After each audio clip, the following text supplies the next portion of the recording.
Alright everyone, I've put together a few Australian Green Party senators ripping people new ones over various subjects, and we'll dissect the what do you mean elements out of each video afterwards. First one is Sarah from my state, SA, South Australia, in a Senate hearing with the Deputy Secretary of Australia's Department of Environment. You can read these reports, Ms Evans, you have to brief the government on them. Is the situation getting worse? The climate is definitely changing, Senator. For the worse? Well, that's a judgment call and it's an opinion. So the climate is changing. I'm not asking for an opinion, I'm asking for the scientific evidence. Yeah, so the scientific evidence says the climate is definitely changing. It is changing in a direction that implies that temperatures are increasing. It implies that a range of climatic events that had certain probability levels in the past are likely to get higher in the future. Whether you choose to use terminology to describe that as worse or better depends on where you are on the globe. Some parts of the world, they will find some of those changes some of them working to their advantage, some of them not so much. So I don't want to put a label across the whole lot. What I can describe is what the scientific community is saying will happen.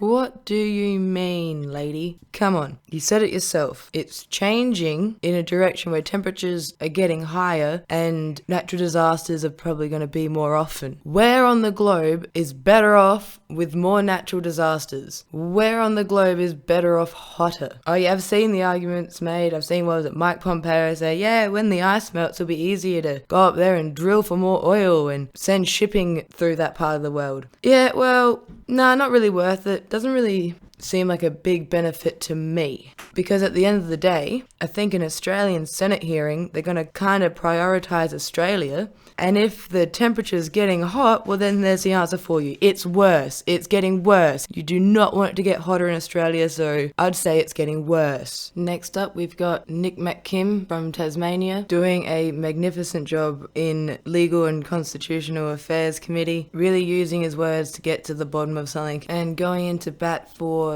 the people that they are talking about and the Australian taxpayer. Okay. And it's still incurring expenses, I presume? That's correct. And how many people have been detained there since it was reactivated? I currently have 4 people. Have there ever, since the reactivation, have there ever been any other detainees there? No, Senator. No. So we spent in the region of $30 million to detain 4 people for a couple of months. Is that right? Yep. Anyone want to confirm that? Senator, it wasn't re-established just to detain 4 people. That's what the cost is. And there are 4 people. So could you just speak up, please, Commissioner? Senator, yes, I said it wasn't re-established for the purpose of detaining 4 people. There's 2 separate issues, but you're factually accurate. What's been spent has been spent, and there are 4 people in there now. Yes. And in fact, there's never been any others there since it was reactivated. No other detainees have been placed as there. we've just heard from Ms Zakharoff. So we spent $30 million in recommissioning a facility that, in fact, has been used to detain 4 people for a couple of months. I mean, that's an accurate statement, isn't it? Correct. What do you mean we spent $30 million redoing Christmas Island just to have one family hang out there? Yeah, that's who these 4 people are. These people. Mum, a dad and 2 little girls. $30 million to detain them. And Potato Eyes Dutton kept going around, oh yeah, anchor babies. If it's that big of a problem, we've only got one family, surely. You can just look past it this one time and let them stay, surely. And I think plenty of other information you need to understand what's going on here can be explained in the response letter I got from the Prime Minister, where I honestly can't remember what I wrote and when I wrote it, but here's what it says. From the 8th of October 2019, thank you for writing to me about the Tamil family. I know this issue is important to you, which is why I hope the following information helps you understand the background and history of the case. Many migration cases are complex and have their own unique set of different circumstances. This case is one of these. Our approach is to be consistent consistent and fair. The father and the mother illegally entered Australia by boat in 2012 and 2013 respectively. They were part of the 50,000 people who arrived on 800 boats under former Prime Minister Mr Rudd and Miss Gillard. Both parents were placed in detention under the former Labor government and were assessed to not be owed protection under the United Nations Convention definition. As such, they were informed by the former government that they would never be permanently settled in Australia. They did not accept that decision. They then appealed the Federal Magistrates Court, the Federal Court, and sought leave to the High Court for each time the original assessment was confirmed. Prior to having children, the family were informed there were no prospects for them remaining in Australia, and like many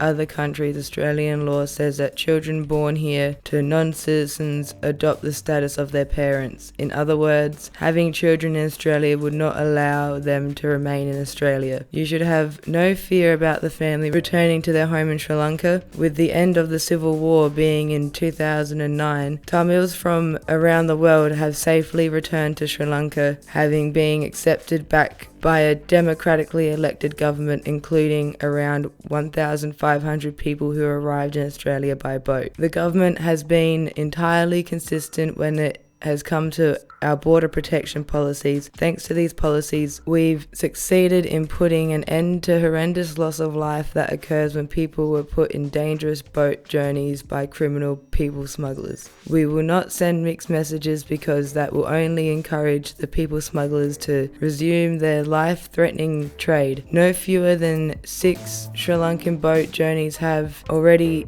been intercepted or failed this year. We have been fair, clear and consistent for a long time. We're not going to allow criminal people smugglers to resume their deadly trade. History shows us a tragic consequence of allowing exceptions to a strong border protection policies. One of the outcomes of a stronger border is that we can focus on humanitarian efforts on genuine refugees. Australia is now welcoming 18,750 genuine refugees for resettlement in Australia each year. Because we have stopped the boats and the borders are secure, we have tackled the humanitarian failures created by Labor. Our government has removed from detention all of the children that were put there by former Labor government. I am determined that we will not return to the days where hundreds of drowned helplessly at sea. My government cannot in good conscience allow this to happen ever again. As you know, the family will return to Sri Lanka and make an application to come to Australia like many others from around the world who have. That is the right way to apply to come to Australia. Thank you again for writing to me. Yours sincerely,